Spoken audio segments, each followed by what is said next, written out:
Ngesikhathi lesikhathi lokho esangena lapha ngo-2000 so njengemguza RDC besizama ukuthi lazo siyithuthukise ukwenza ukuthi lazo singabi under Mahlotova Primary lazo siphile nxa singancediswa ngokwenzelwa amabhlokhu amabili njalo sigejelwe umgodi olamanzi ngoba lapho kwagebha khona khansili umgodi kulodaka so sesifuna ukuthi sitshintshe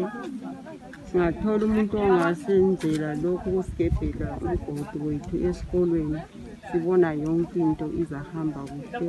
lokuba kube lamabhlokhu ngoba abantwana bethu engazini bafundela ezindaweni ezingalunganga lezindlu zababalisi ababalisi balala ngamathuthu njengoba badala kule corona leyi besifisa ukubana amatitsha ethu lawo belale ngama-1 ngoba icorona abadala bayayesaba.